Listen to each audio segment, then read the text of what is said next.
Good morning, everyone. Hi, how are you all? I hope you all are fine at your places. Well, you all are all aware that we have completed chapter number one. So today we're going to start the chapter number second, all right? And the name of this chapter is Terms, Concepts, and Their Uses in Sociology, right?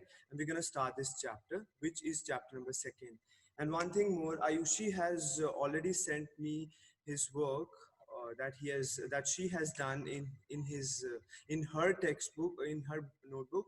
And what about Puneet and Tavisha? You are also supposed to send me your work on my personal number, right? So I'll be waiting for your work, right? So you all know that today we're gonna start number second chapter, that is terms, concepts, and their use in sociology. But before I start this chapter, I just want to give you a certain kind of introduction or overview of this unit, what this actually unit wants to say. Now, look, there is always certain terminologies, there is always certain terminology of every subject, right? Just like we have in our physics, we have certain terms like acceleration, velocity. In electricity, we have got electric current, electric magnetic field.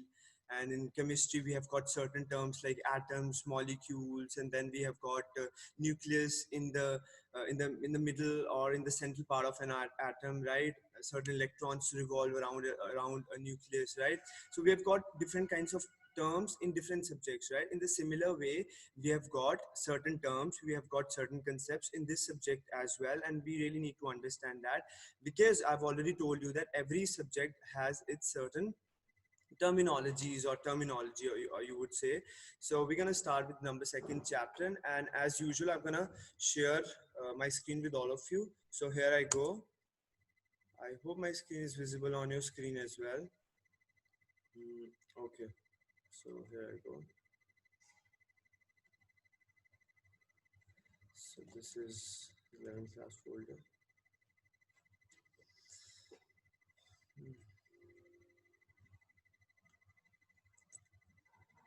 Chapter number second.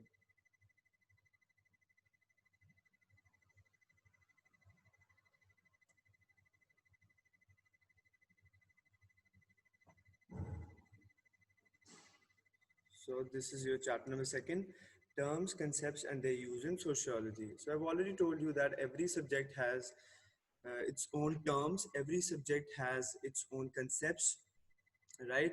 In physics, we have got certain concepts and terms through which we understand that particular subject. In the similar way, in chemistry as well, we have got certain terms, certain concepts, right, that we understand or to understand the concept. And obviously, in this subject also, we have got certain terms and certain concepts, and that help us to understand that what this subject wants to say and what this chapter is all about, right? So today we're going to start with this chapter, right? So introduction, right? We'll start right from the beginning. Introduction. The previous chapter introduced us to an idea about society as well as sociology, right? So we understood what is society and what sociology does and what it studies, how it studies, right? We study all those things. We understand certain concepts, right? Okay. We saw that a central task of sociology is to explore the interplay of society and individual. Obviously, there is an interplay. There is certain transactions. There is interplay of your. Sir, please speak loudly. You're not audible to me. Okay, okay, okay. Don't worry, Puneet. I'll speak loudly. So we have started the introduction of this chapter. Is it fine, Puneet? Now, can you text me?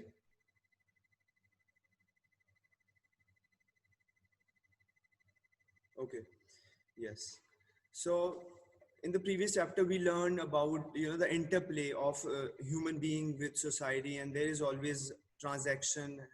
There is always transaction between individual and society. That just goes on, and this subject tries to explore it, tries to understand all these things. Right.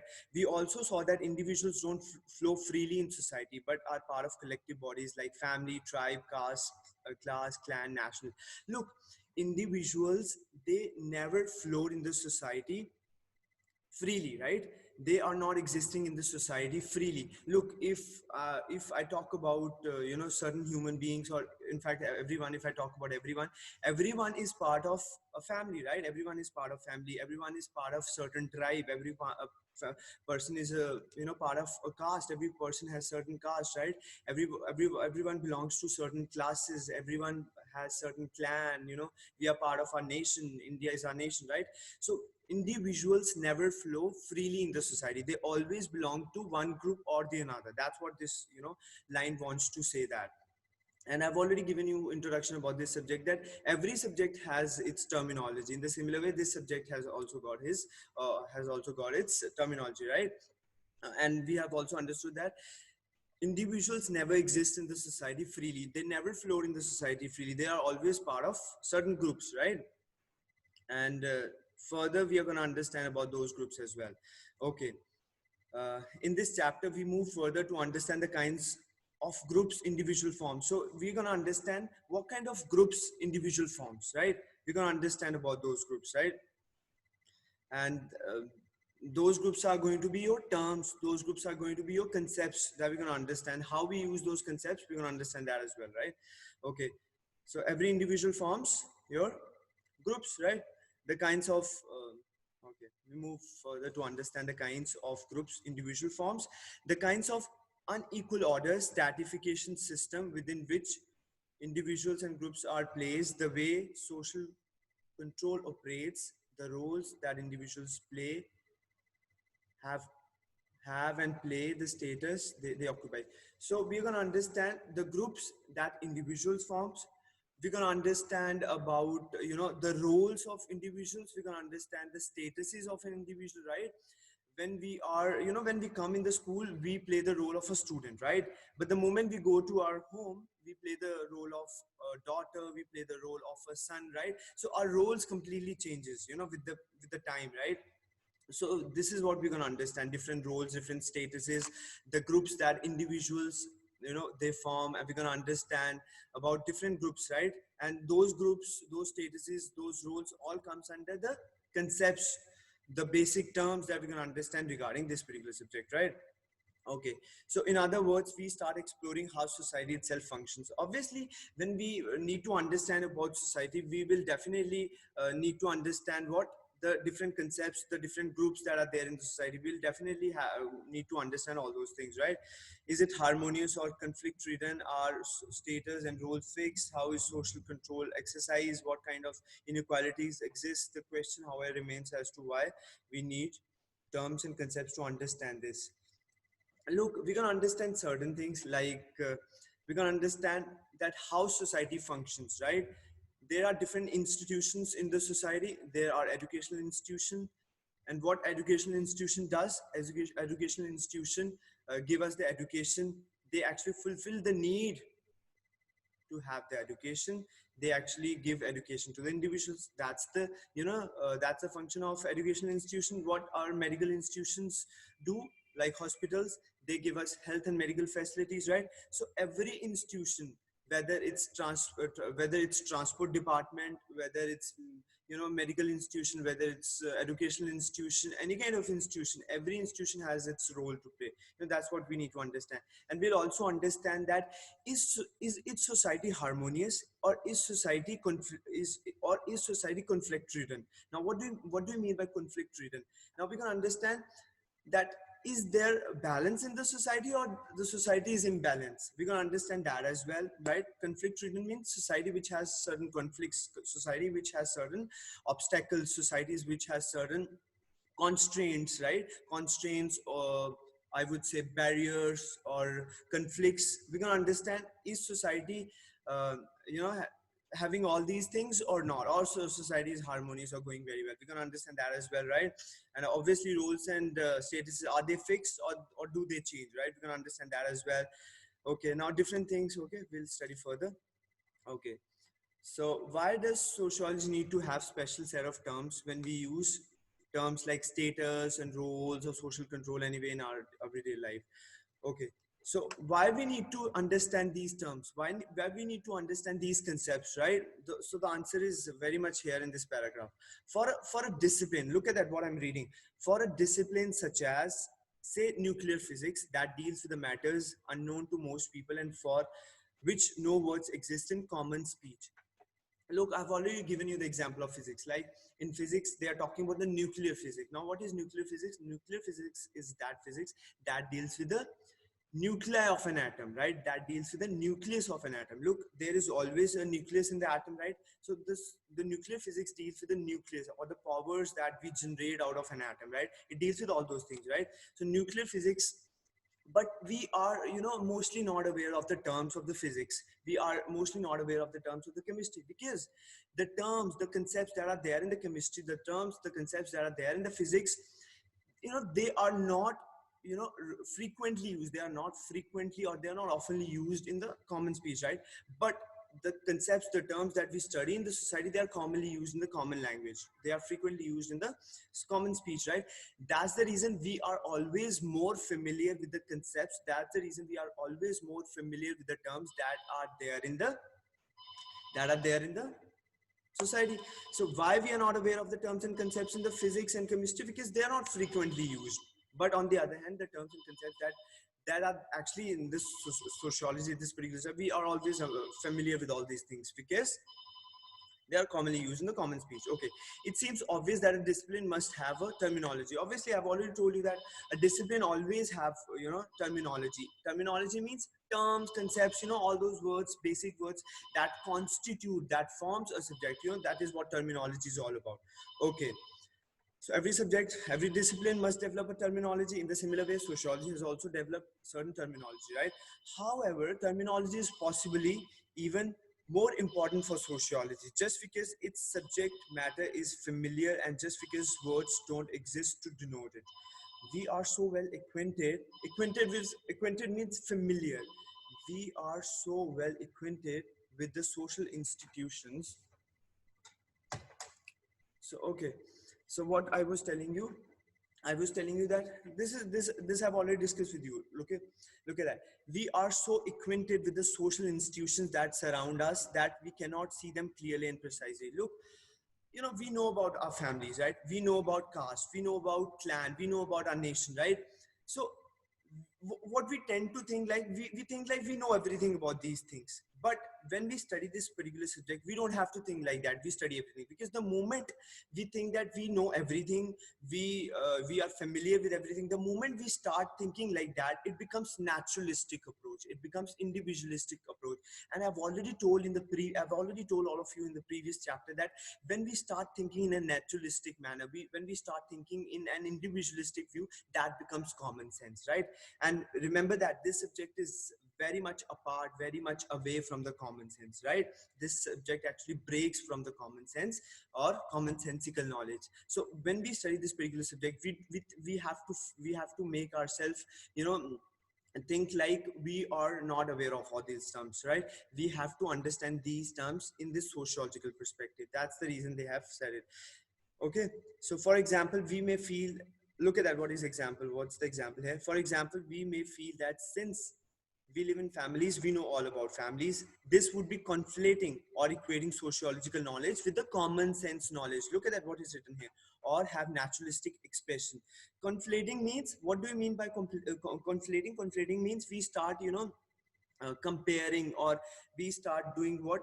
We start doing fusing, or we start uniting, or we start, equating or comparing the social this subject with the common sense. We start doing that. If we try to understand that we know everything, right? If we think like that, then it becomes a kind of naturalistic approach, and we have to avoid the naturalistic approach. When we study this subject, we have to avoid that naturalistic approach. We have to avoid that individualistic perspective, right? So we have to avoid that. Then only we'll try to understand everything in a deep manner, and then only we'll understand the things and concepts and terms, right?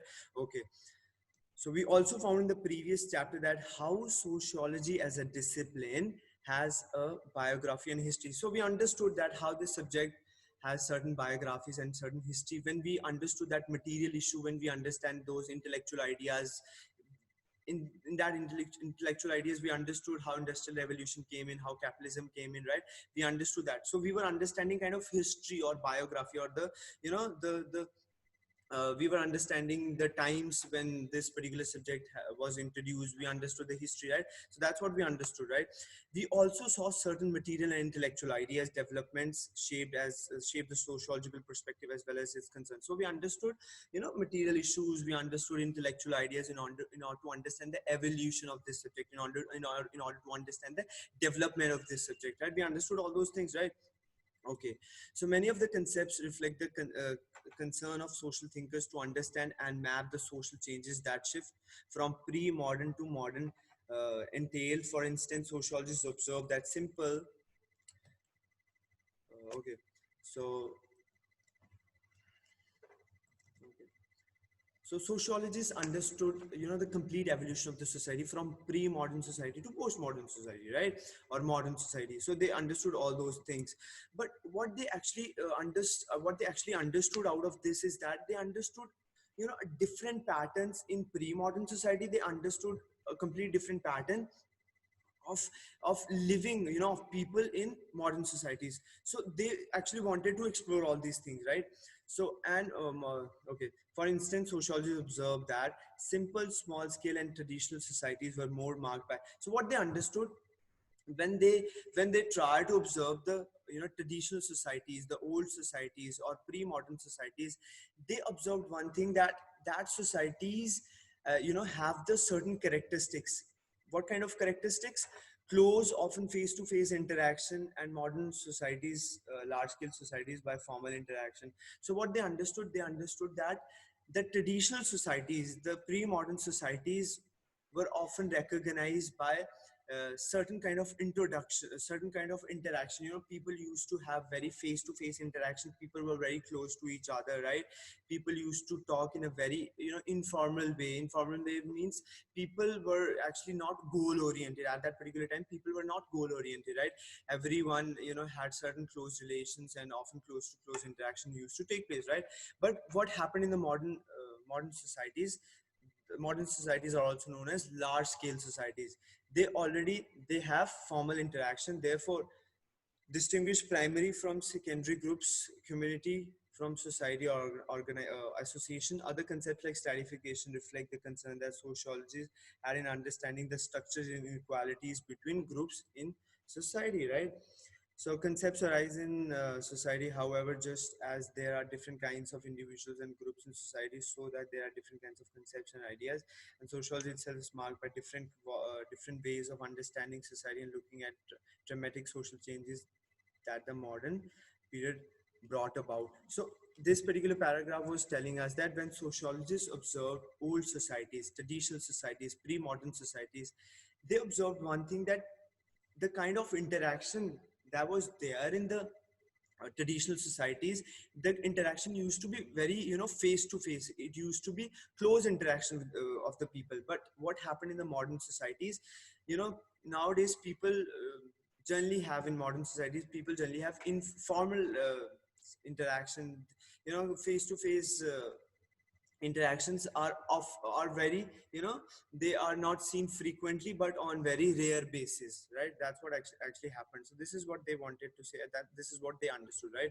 Okay, we have seen that how even in the early stage of sociology emergence, there were contrary and contesting understanding of society. Karl Marx. Okay, so now what actually it means. Look, I've already told you about Karl Marx. There are two thinkers. Then when we understand the different perspective of the society, there are two thinkers, right? One is Karl Marx, the other one is Emile Durkheim, right? So there are two thinkers, right? Look, I have read a term when I started this chapter. I've read a term. What kind of term was that? That term was where is it? So the term is.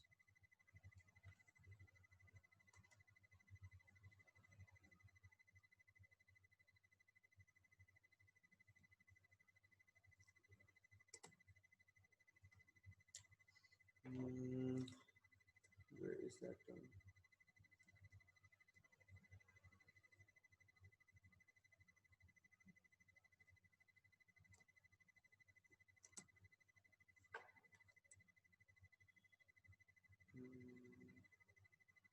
interplay and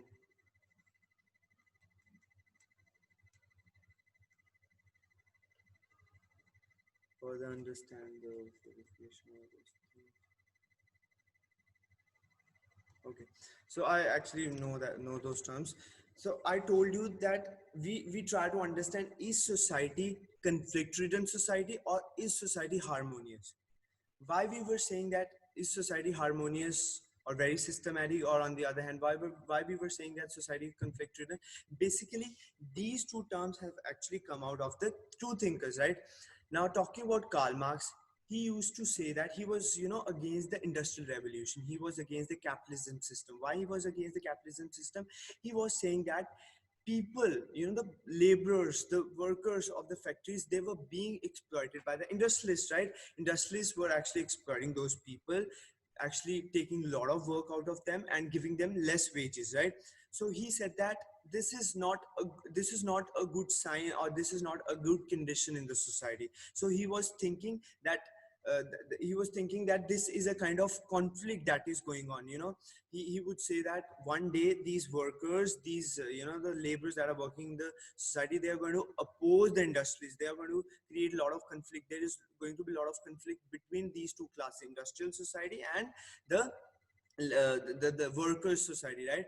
He was saying that there is one day there is going to be conflict between them, right? So he was actually not in the favor of the way society was going on. So this is what conflict theory is all about when we talk about the Karl Marx. But on the other hand, Emile Durkheim, what he was saying, he was saying that society is like an organism where different organs work in our body, and when different organs work in our body, it leads to the smooth functioning of our body. He actually compared it with the organism, right? So he said that society, the way society is going on, it's actually very much fine. Everyone is working.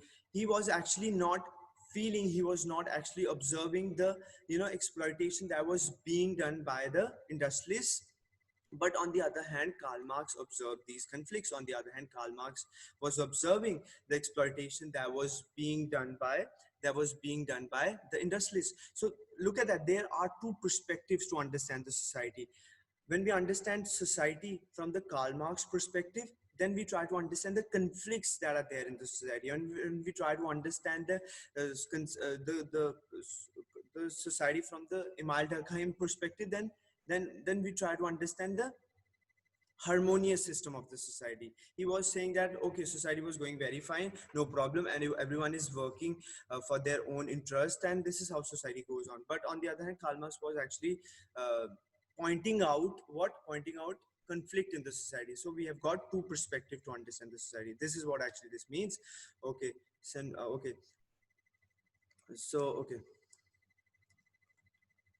and moving forward, they found it useful to compare society to an organism where different parts have function to play for the maintenance of the whole. Others, in particularly the conflict theories influenced by Marxism, saw society as an essentially conflict-ridden. So I'm sure now you have understood the concept of conflict-ridden. I'm sure now you have understood the harmonious system of the society. So who was in the favor of harmonious system of the society? Emile Durkheim, right? And who was saying that society is actually full of conflicts? Karl Marx, right? So I've already discussed these things with you, right? Okay. In sociology, we both use terms negative. Then moving forward. So this is what actually was going on. Okay.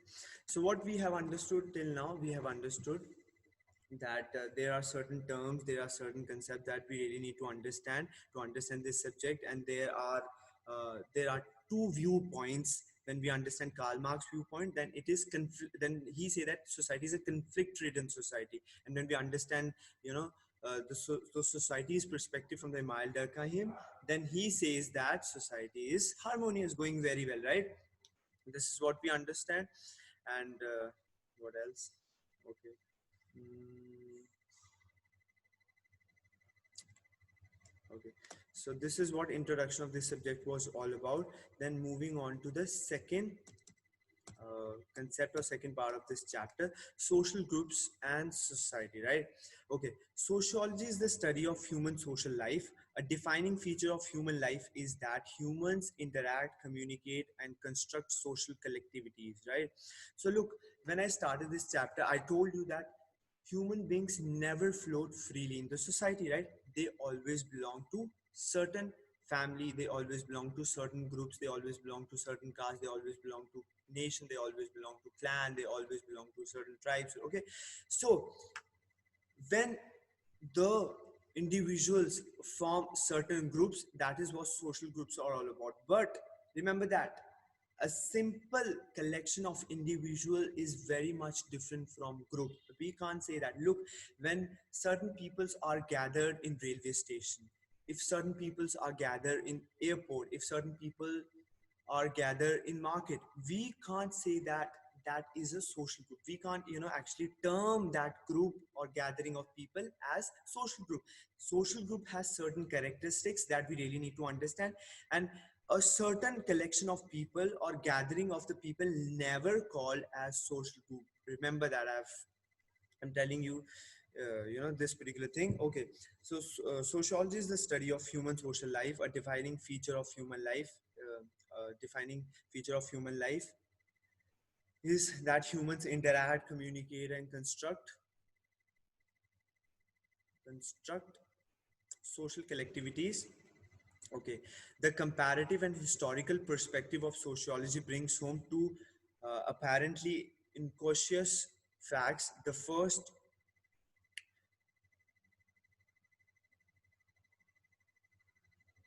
Okay, the first, that is every society, whether ancient, feudal, or modern, Asian, European, African human beings, and from the second. Okay, now what this actually paragraph means is that every society has certain groups, right? Whether that society is Asian society, whether that society is European society, whether that society is modern society, whether it's feudalistic society, whether it's ancient society, modern society, every society has certain groups, right? But these groups actually varies from society to society, right? The second point, the second, that the types of groups and collectivities are different in every society, right? Maybe how I can say this, maybe the caste system that prevails a lot in the Indian society, maybe it is not in the European countries, right? So that's the reason they are saying that the groups varies from countries to countries, the groups varies from societies to societies, right?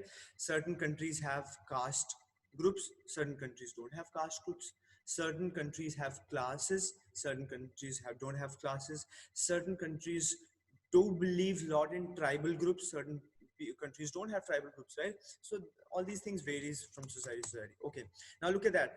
The point that I was discussing with you, any gathering of people doesn't necessarily constitute a social group. I've already told you that. Any gathering, when I talk about any gathering doesn't necessarily constitute a social group. We can't term, or we can't call a particular gathering of the group as social group. Aggregates are simply collections of people who are in the same place at the same time but share no definite connection with one another. Passengers waiting at a railway station or airport or bus stop or cinema audience are examples of aggregates. Look, whenever people are gathered in a particular place, like in railway station, airport, bus stop, cinema, they are not forming social groups. Remember that they are not at all forming social groups. They are just simply called as quasi group. They are simply called as quasi group or quasi group, or we also call it as quasi group. So quasi group or aggregates, we simply call them quasi group, right? Look at that. What is it in here? Such aggregates means gathering of the people. Such aggregates are often termed as quasi group, right? We never call them full groups. Quasi group means half groups, partial groups. जब हम थोड़े groups की बात करते हैं कि half half half half half word का मतलब है क्वेजाई ग्रुप, राइट? सो कंप्लीटली हम कभी भी कोई भी गैदरिंग ऑफ पीपल को हम सोशल ग्रुप नहीं कह सकते, right? Okay, so moving further. Okay, now quasi group, I'm telling you about the aggregates, right? We are not saying social groups here.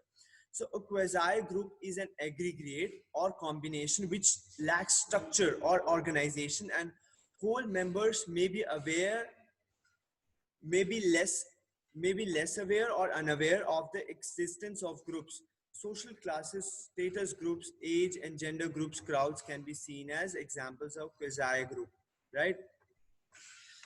Okay. As these examples suggest, quasi groups may well become social groups in time and in specific circumstances. For example, individuals belonging to a particular social class or caste or community may not be organized or as a collective group. Look, when we talk about quasi group, when we talk about aggregates, now what does it mean? It means that that particular group doesn't have a common objective, that particular group doesn't have a common interest. That's the reason, you know, we are always unaware of what's going on in the surrounding, and we never call that social group, right? That's what I wanted to actually, I wanted to tell you the difference between, you know, a social group and quasi group or aggregate. We also call it aggregate, right?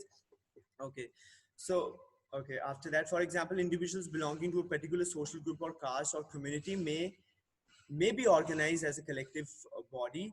They may not yet be infused with the sense of we feeling, but class and caste have over a period of time given rise to political parties, like people of different communities in India have. Okay, so look, there are certain things that we need to understand. There are certain features that we need to understand that gives rise to social group. Look at that. There are certain. I think we should actually study the characteristics. Look, when a gathering, when a quasi group becomes social group, when it has certain characteristics. These are the certain characteristics, right? That I'm actually telling you. Certain characteristics means features, right? So कब एक क्वेजाई group को, कब aggregates, कब collection of group को या collection of people को हम, when we call that group as social group. I can give you a kind of an example. Look, they have given actually example of anti-colonial struggle.